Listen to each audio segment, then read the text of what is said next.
Hello, fellow hams. Welcome to the Fusion Elmer Guy channel. Hi, I'm Ken, KA6SUB. This presentation is titled Before You Walk the Walk, Talk the Talk. Get in step, learn the lingo. I'm not going to apologize, but only warn you that this video is long. I could have made it longer, but felt that this is about as short as I could go and still be effective. And before we go any further, don't forget to like and subscribe. And please don't keep Fusion a secret. Share this with your ham friends and clubs.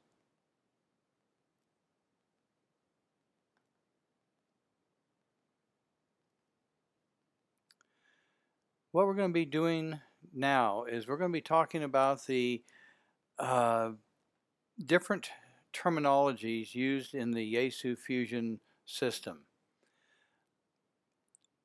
As the title or subtitle says up there, making fusion out of confusion. This is something that I've heard in all the years I've been dealing with this, is there's a lot of confusion over the terminology, what is meant by different words. They buy a radio and they think because they got a radio, it's got C4 FM in it, that they can be on wires X and talking around the world, and they think it's all one, and it's really not. It's a bunch of little pieces all put together. And we're going to discuss this and explain how some of this works. And so we're just going to start right off with the term that we throw out there all the time is fusion. Fusion means having the ability to switch between FM and C4 FM digital modes based on the mode of the inputted signal. So if we're talking radio to radio, and you've got a radio and I've got a radio, and I'm talking to you in digital, in the C4 FM digital, and your radio is set to AMS, and it might be AMS FM. But if it's AMS and it sees that digital signal coming in, it's going to switch your receiver over to digital so that it can be decoded. And at the same point, it's going to change your transmitter so that when you key down, it's going to be in digital going back to me. If I then change to FM, it will change your receiver to FM and your transmitter, so when you key down, it'll come back in FM. Now this can be altered in the programming of the radio, but basically if you leave AMS open and untouched, that's the way it's going to work.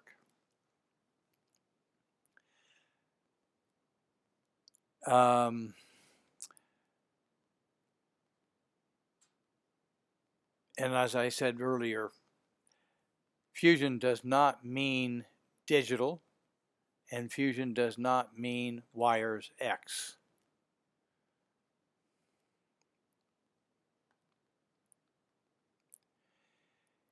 AMS stands for Automatic Mode Select. The AMS circuit is what actually does the switching, makes fusion. Unless the repeater is programmed to do something else, it should be set for AMS, or on some radios, it is called auto. As long as the repeater is set in the AMS mode, or the radio is set in AMS mode, you can talk through the repeater in digital or FM. You can set your radio to 1, receive and transmit only in FM. 2, receive and transmit only in C4 FM digital. Or 3, receive in AMS and transmit in FM only, or you can program it to transmit in digital only. As you can see, this is a very flexible system, and the repeater goes way beyond this. I know what you are asking already. Why would we want to do all that? Well, that will be talked about in another video.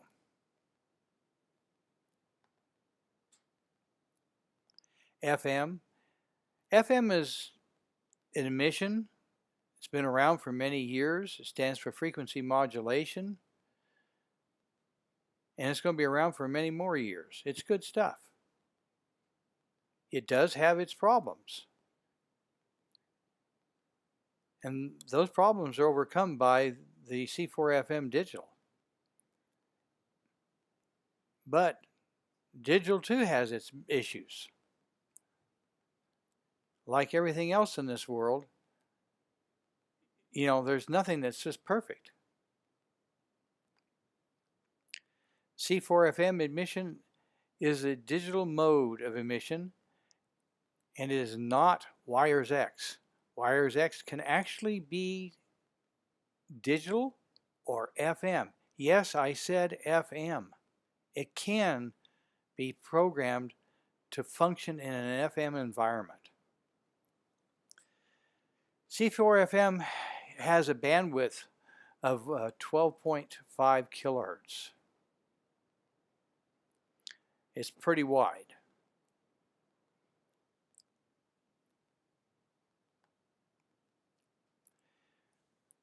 Wires X also gives you real-time index of active nodes and rooms to select from.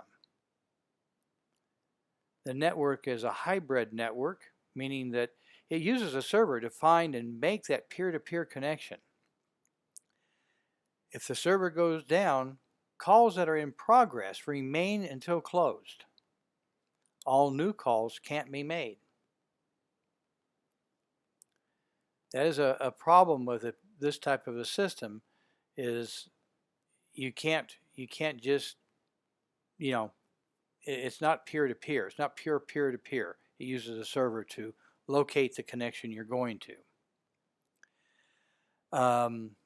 Wires X is like Echolink and IRLP, All-Star, and many other of the VoIP protocols. It's just a digital format of that, and sort of on steroids. It is the protocol that Yaesu uses to transport that voice and that data over the internet. And this technology is proprietary and is highly protected by Yaesu. So, that's their baby. That's what they have to sell, is Wires X. Yeah, let's go on to nodes. Nodes are made up of hardware, firmware, and software. It is the interface between the internet and your radio or the repeater. Please keep in mind, nodes can call and talk to nodes. Nodes can call and talk to rooms. Rooms can't call anything. This is very important. Remember this. Put stars on this. This is something you need to remember because further down in your career of Wires X and whatnot, you'll be asking yourself a question, and you got to think back to this. Rooms. Okay, rooms are an area on the node where stations can reside and communicate. It's like a big party line. So you'll have nodes connect to a room. You'll have multiple nodes connect to a room, making a big party line. Everybody's talking to one another. It's like, rather than all of us on our radios talking through one repeater, we could be in different parts of the country talking to one another through our local repeaters, and the local repeaters are all tied together. This would also be a good time to mention too, something that is very interesting that we find happens. I want to start off with by saying that one of the more popular rooms, or some of the more popular rooms have around 100 nodes connected to them. One of those nodes, or one of those rooms, I should say, is the America Link, and the other one is All JA. And I noticed I was looking again the other day, and there's another JA station or room. I can't remember the exact name of that, but all three of those rooms are, depending on the time of day, they're either just under 100 or they're over 100 nodes connected. This would also be a good time to mention the topic that you probably have heard mentioned before, and that's tailgating. Please break yourself of that habit. I will tell you right now, I will tell you right in this minute from my own mouth, I am the world's worst tailgater. I am constantly having people down my back because of it, and I shouldn't be, but it's one of those old habits that you get into, and it is so hard to break. I am working hard to break that habit. I haven't broke it, but I'm down to where I'm not really tailgating that much anymore. But once in a while I forget myself, and I am right dead on the ass end of the last transmission ahead of me, and I'm not leaving room. Folks, it takes 5 to 8 seconds for somebody to jump out of the room. You have to hear that there's a break. You have to push a button, and a message has to be sent to the server, or not to the server, and it needs to drop you. And it cannot be done when somebody's keyed down. And you can literally become trapped for hours in a room where people are tailgating. You can't get out. There is a time lag. So if they only allow you 1 second or 2 seconds, by the time you hear that, your reflexes push the button. It's all over with. They've already keyed down. That message you just sent with that push of the button is going nowhere. It's not going to be heard. So please, 5 to 8 seconds. I know it's a long time, but drag your feet. Drag your feet. Everybody out there is going to love you for it. Particularly the ones that seem to, get there. I'm going to be honest with you. America Link is locked out of my repeater for that reason. It is so much tailgating going on there. I've locked it out. Nobody can call it, and obviously rooms can't call, but nobody can call from here out to that. IMRS is probably a term you don't hear a lot of. It's another linking system that's used in WiresX, or excuse me, it's used in the Yaesu Fusion system. IRMS stands for Internet Linked Multi-Site Repeater System. It makes use of the Dgid codes for operation. This is a peer-to-peer network, doesn't use servers like WiresX. Now, because of the way it works, you can't just call anywhere in the world. So a group of people with a desire to be connected, whether permanently or on will get together and design a system, a network, I should say. And they put together this network. And so in my network here that I actually have, counting my repeater, there's 4 IMRS links. And we can pull them all up at one time. We can pull one up at a time, or we can pull, like mine plus 2 others, or something like that. By, the Dgid codes have been programmed as to this code does this and that code does that. And so you create your own network of repeaters. The nice thing is Yaesu's server can be down that they use for Wires X, which I believe is in Japan. And it doesn't affect us because it is a peer-to-peer system. So yeah, it's a good system, and we'll cover more of that. I've covered way more than what we have here, but this is something I'm going to be looking at doing another video on, more pointed towards repeater owners, because it's something that the repeater owners would be doing and setting up. It has nothing really to do with the users, except the use of it after it's been programmed, and then that's all. Information is different. So I mean, I do my system differently than the next group or the next network group puts theirs together. So it's all individualized. Okay, the next thing we have, the Dgid codes, which we just mentioned. Now, these codes I've already touched on some of the things we can do with these codes. And it gets to be sometimes hard for somebody to grasp what these codes are all about. Now, a lot of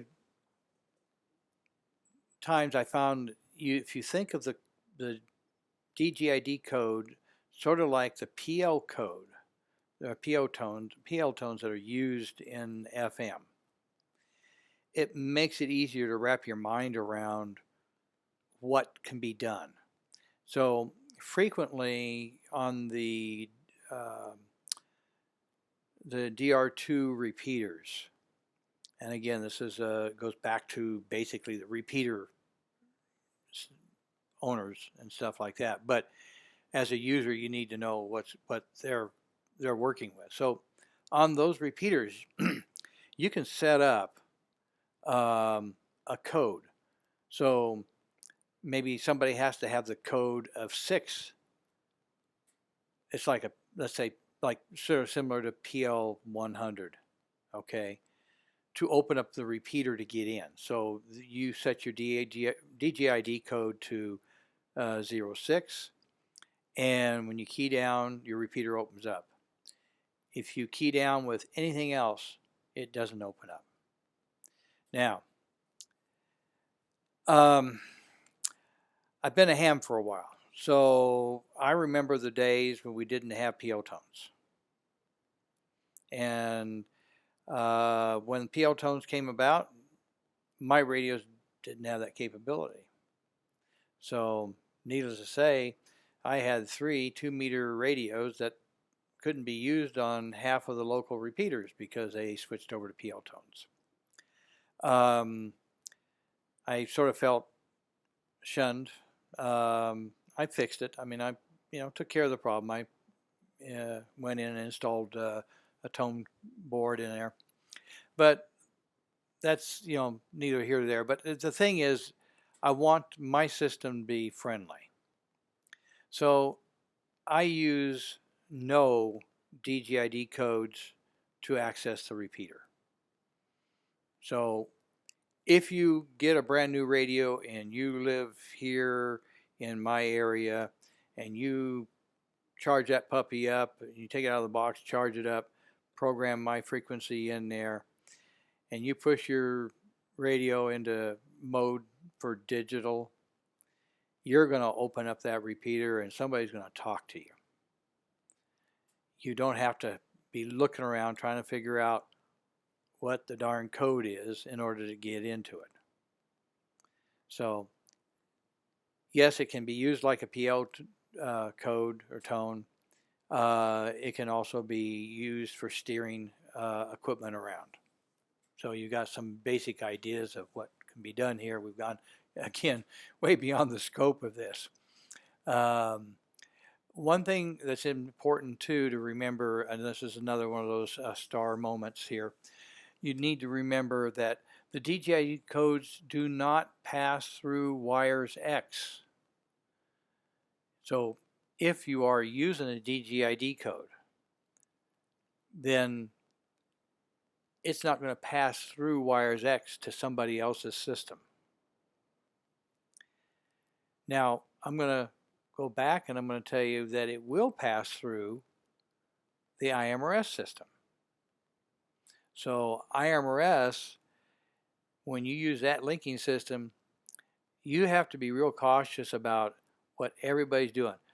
No repeater owner on that network can make any changes unless they are orchestrating those changes with every single repeater operator in the network. So we have to work together, we have to think together, we have to make it all happen together. So there's a lot of handshaking, if you will, that goes on to make it all happen. But with that, I'm in California and I've got 2 of my links in Ohio. So, you know, that gives you some idea. And we just got together, we started talking, and we're not on permanent. We have ours set up so it's just a will call. But it's nice. I like it. And we get together and have some real brainstorming ideas and whatnot. So it's really good.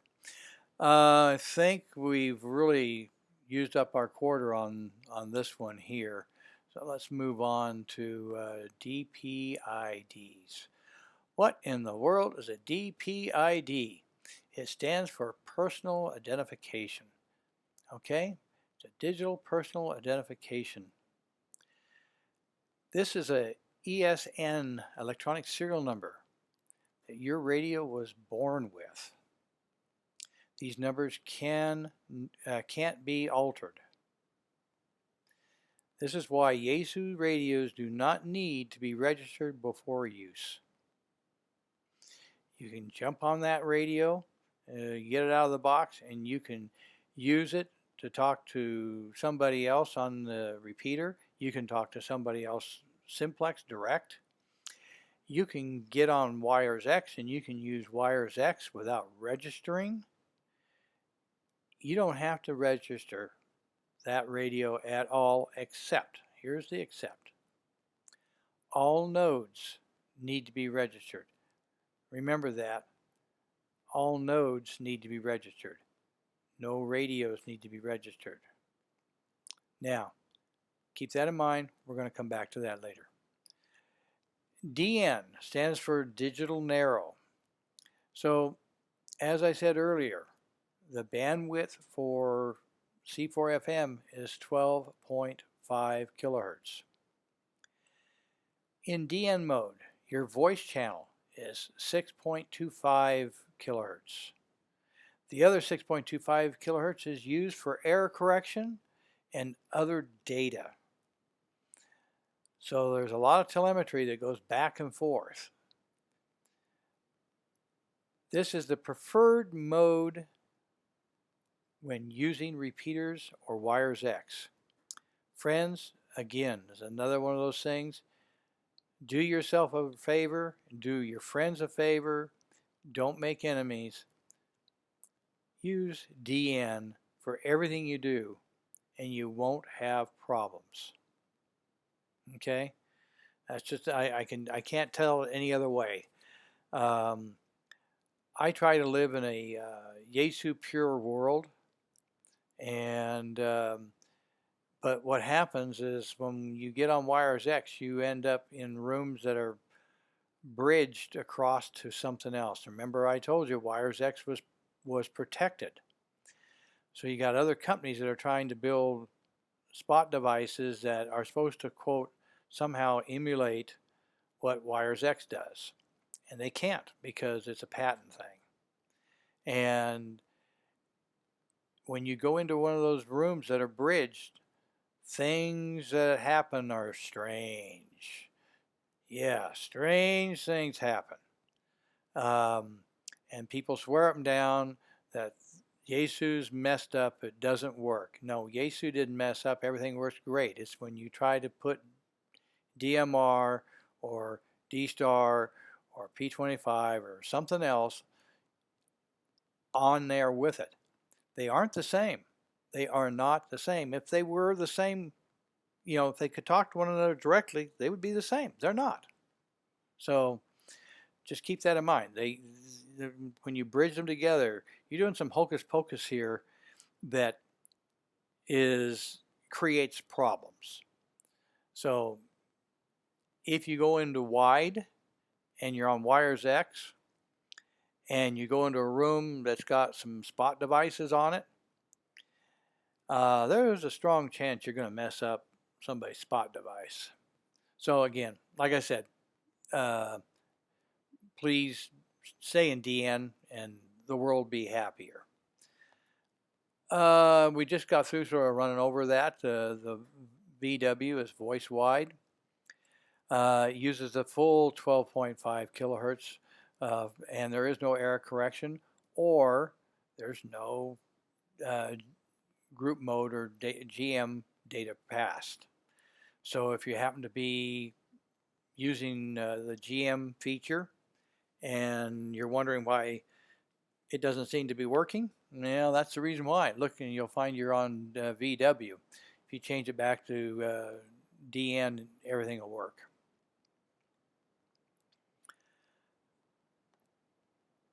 Okay, here's the next one. DW stands for data wide. Data wide uses the full 12.5 kilohertz to transfer data at 9600 baud. So what are we transmitting? What are we moving back and forth? Well, there's text messages, there's photos, there's voice files, there's all sorts of things that can happen and do happen. And when it does, it uses the DW. And if you buy yourself one of those camera mics and you plug it into your radio, don't everybody run out and buy one of those just yet until you know that you've got a radio that it's compatible with. The radio's currently available that's compatible with the FT1, the FT2, the FT3, the FTM 400, the FTM 300, not the FTM 100. I think that's it. I may be mistaken, but I may have left one out. But those are the radios that come to the top of my mind that it's compatible with. Now with those, you can plug your mic in there. There's a camera built into that microphone. You can point the camera, push the button to take the picture, and then if the picture is what you want, you push the send button. When you do that, it transfers over to the DW mode, and it sends that picture across the internet. There's some other places. We'll talk about that a little later. So let's move on. Okay, PDN. You may have heard people talking and heard them talking about PDN. It stands for Portable Digital Node. With a special set of cables, you can turn your radio into a node when connected to a computer that has been connected to the internet. You don't need a static global IP address. You don't need to forward 7 ports. And you don't have to carry an HRI2 box or HRI200 box around with you, to use. Again, we stress, please note, nodes have to be registered. HRI200s and PDNs need to get registered before you can ever use them or even set them up. So you do not live where there's a repeater that has a Wires X node on it, or you travel. You can set the PDN node up on an FT2, an FT3, FTM 400, an FTM 300, and FTM 100. All can be set up to use or be used in the PDN mode. But before that happens, two things have to happen. Number one, get on Yaesu's website, and that's the only time your radio will have to be registered, is if you're going to use it as a node. So you will have to take the ESN number and register the ESN number with Yaesu. It does take approximately a week to get that back. It is all hand processed in Japan, and so combination of things, time, differences, and now that COVID's come up, it has actually gotten a little slower, because I think their work staff is cut back. So they generally quoted 3 to 5 days. I'm telling everybody a week, maybe a little longer. But that's number one thing you need to do. Number two, if you haven't already done it, you need to contact your favorite ham radio supply store and order a PDN wire kit for the radio you have. Different radios have different wire kits. Please, please, I beg of you, order the wire kit. Use the full wire kit. Do not use half. You'll see posted online, oh, you only need this one cable. They're blowing smoke. If you do what they tell you to do, you and other hams are going to be going, what's going on? This repeater is keying up all the time and there's no audio. So if you want to work and use digital, use Fusion, use the C4FM, and you got to remember C4FM. Remember we talked about Wires X being set up in a FM environment. There's a lot of FM environments out there, and the rooms have to be set up to accept an FM environment. And if you go into a room that's set up that way, you are going to have problems. You are going to be not hearing people, and people are not going to be hearing you, but you're going to be hearing other people, and you're going to say, this doggone Yaesu stuff doesn't work. No, the Yaesu stuff is working. The operator isn't working. The operator isn't thinking. So please, do everybody a big favor. Order the kit, use the whole kit, and everything will work fine. There are no shortcuts. Shortcuts mean something isn't going to work. I can't stress that. That's so many times I hear these complaints, and when you track it down, this is what you come up with, is finding that something is not hooked up right. So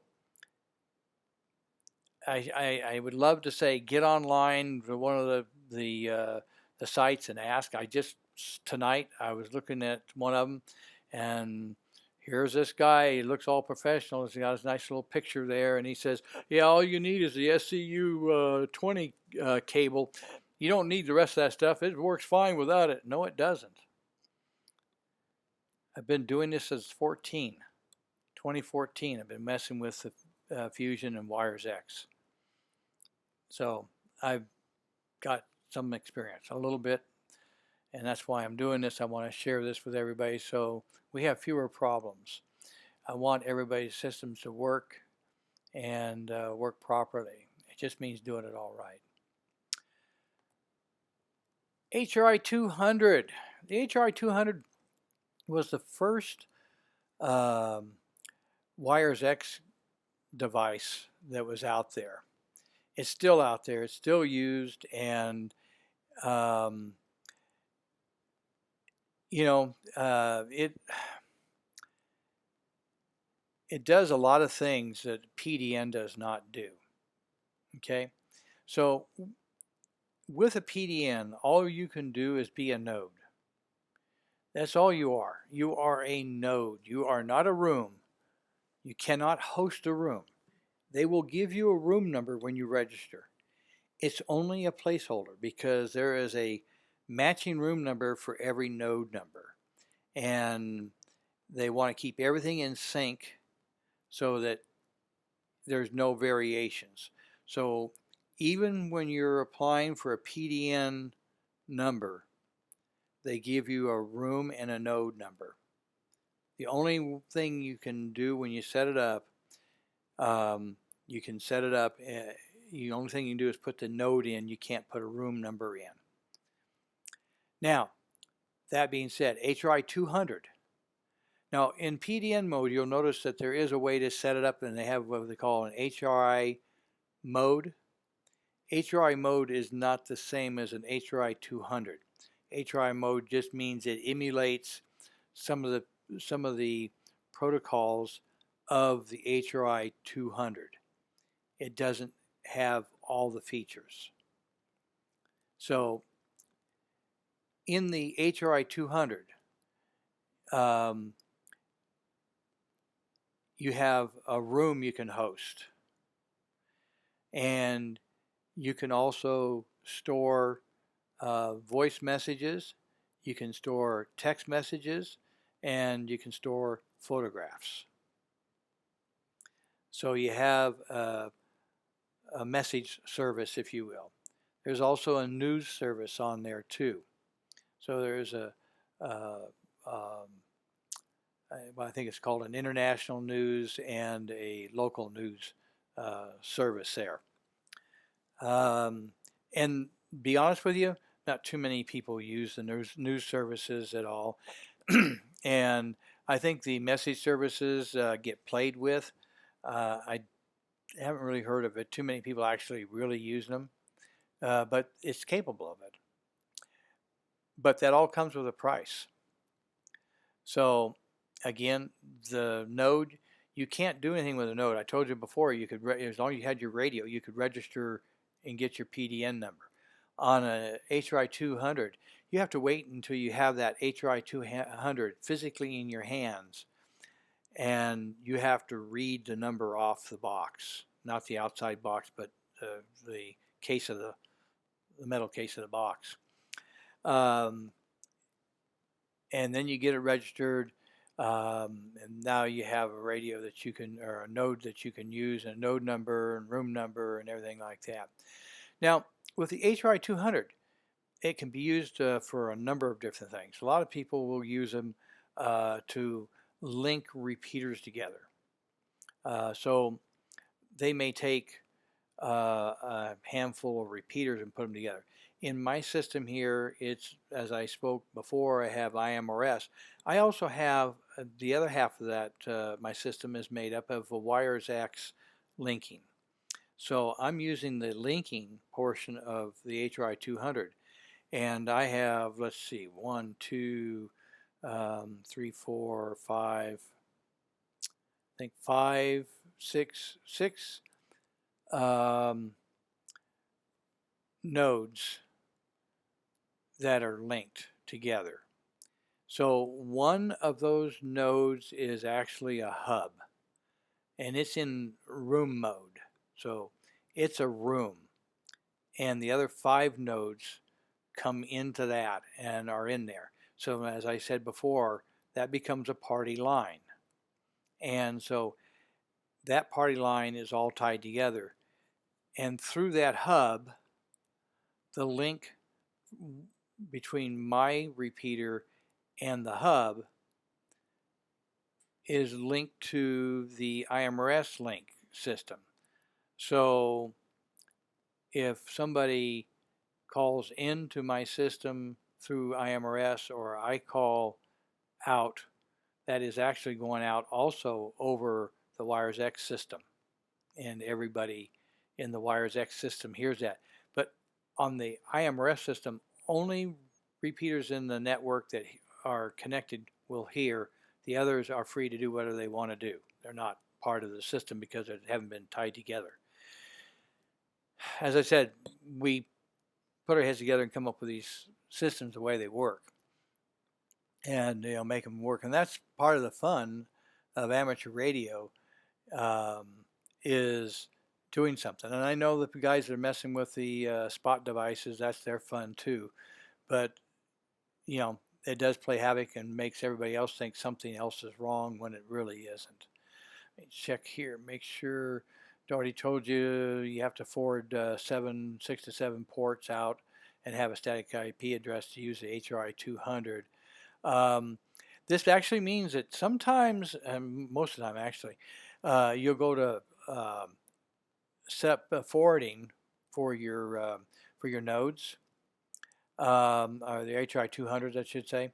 And when you do that, it doesn't work.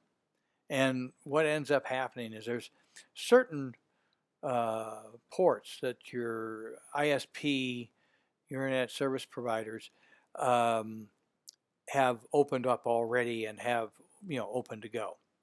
They shut down everything else to protect you, and you're sitting here pulling your hair out trying to figure out why nothing works. You end up having to get on the phone and trying to talk to somebody, and you usually have to go up to a high-level supervisor before anybody, number one, even understands what you're talking about. And frequently, not everybody has the ability to open up all the ports that you need to have opened up. So you have to have somebody that has the authorization to do that. So you're going to have to do a lot of educating and hand-holding with your ISP.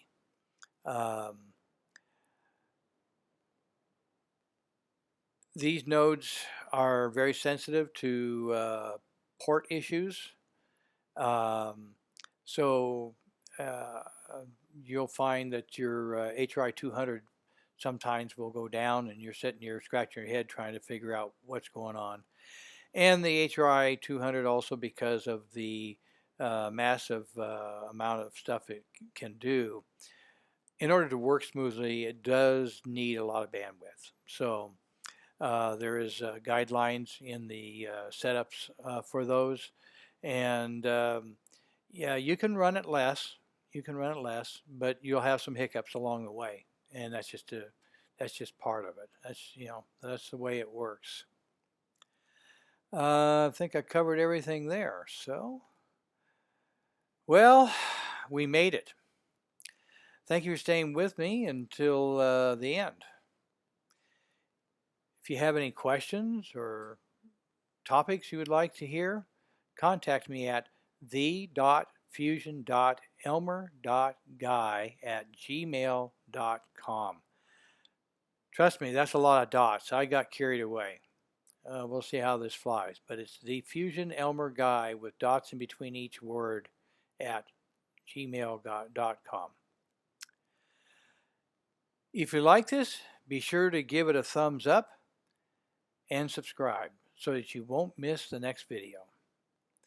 If you think this was of any informative, I encourage you to share this with your ham friends and clubs so that so they too may be what I'm trying to say is they may too understand fusion. I can't understand how to talk. I'm getting worn out. I'm just looking at the time here. 45 minutes coming up on 46. So, guys, I thank you very much. Thank you for your time and your interest in expanding your knowledge in the Yaesu System Fusion world. From the Fusion Guy, or Fusion Elmer Guy, 73.